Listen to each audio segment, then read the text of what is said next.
में निवास कर रहे हैं।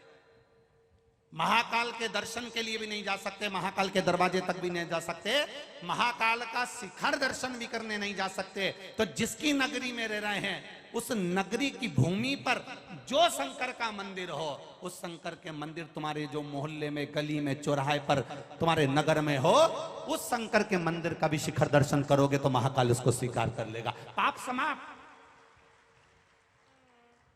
व्यक्ति पाप रोज करता है, प्रतिदिन करता है। और अगर पाप प्रतिदिन करता है तो भजन भी प्रतिदिन करना चाहिए। पाप प्रतिदिन कर रहा है तो नाम जाप भी प्रतिदिन करना चाहिए। कपड़े पे चाय गिर गई, 1 महीने बाद धोना, चाय का दाग चले जाएगा? अरे बोलो, जम के बोलो, नहीं जाएगा। कपड़े पे चाय गिरी और तुरंत तुमने पानी का गिलास में डुबकी लगा के और उसको जोरदार धो ली ना, तो पानी का दाग रह जाएगा, पर चाय का दाग नहीं रहेगा। चाय का दाग उसी समय छूट जाएगा। कॉफी का दाग रह गया, 15 दिन बाद धोना, दाग रह जाएगा। कोल्ड ड्रिंक पे उसका दाग लग गया, वो दाग भी रह जाएगा। पर तुरंत सब्जी गिरी, धोया, चाय गिरी, धोया, कॉफी गिरी, धोया, सामान गिरा, धोया, खीर गिरी, धोया।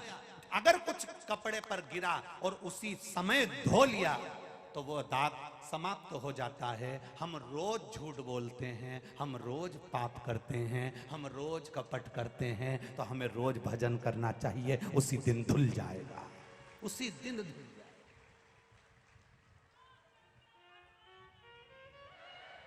हमारा पाप उसी दिन हमको धोना है। ये नहीं पाप आज करा, झूठ आज बोला, कपट आज करा, बेईमानी आज करी, छल आज करा, प्रपंच आज करा, और फिर बोले मैं तो शिवरात्रि की शिवरात्रि मंदिर जाती। अब फिर एक किसी ने भजन गाया, क्यों रे दीनानाथ, वो भजन गाया ना, मेली चादर ओढ़ के कैसे द्वार तिहारे।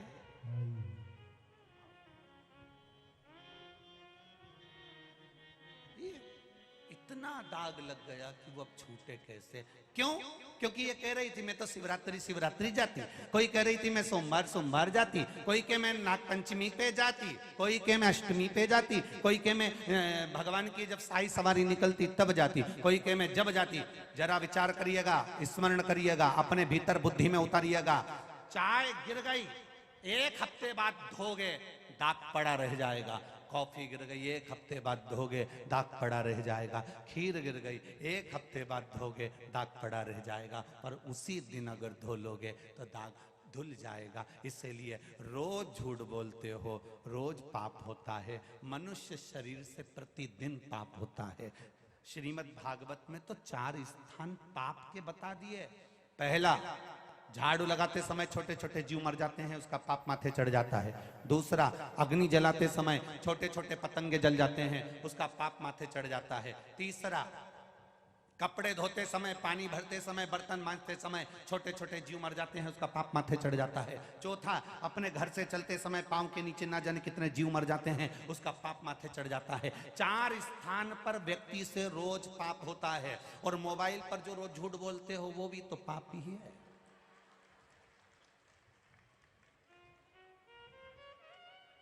जरा जरा सी बात में हम झूठ कर रहे हैं।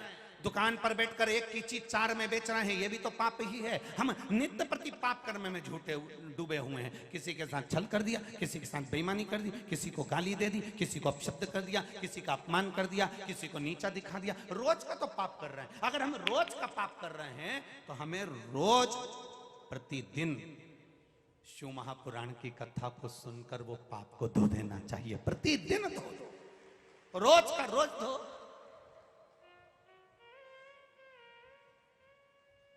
अरे बुजुर्ग माताएं जो गांव में रहती है ना, वो तो इतनी समझदार है, वो बहू से कह देती है, बेटा बेलन के धोके रख दीजो। तो बहू के मम्मी कल भी तो रोटी बनेगी, तो रोज रोज बेलन काहे को धोना, आटा चिपक जाएगा तो रोटी फटी जाए। आटा चिपका और बेलन से तुमने बेला और बेला तो रोटी फट गई। रोटी बेकार हो गई। फिर वो बिलाई नहीं, चकोटी नहीं धो के रखो तो चकोटी, तवा को नहीं धो के रखो तो तवा। रोज का रोज धोगे तो रोज रोटी बनेगी तो वो बेकार नहीं होगी। रोज का रोज धोगे तो रोज रोटी बनेगी तो वो फटेगी नहीं। और रोज का रोज अगर दूध का बर्तन धोकर रखोगे, रोज का धोकर रखोगे, तो उसमें रखने वाला रोज का दूध कभी फटेगा नहीं, ये निश्चित है। रोज धो।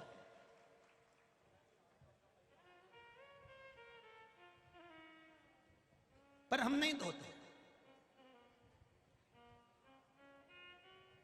बच्चों से कहो रोज शिव जी के मंदिर जाओ, बच्चों से कहो रोज एक लोटा जल चढ़ाने जाओ, बच्चों से कहो रोज भगवान शंकर के मंदिर तक जा, उसकी चौखट तक जा, उसके दरवाजे तक जा, प्रतिदिन जा, सुनेगा वो?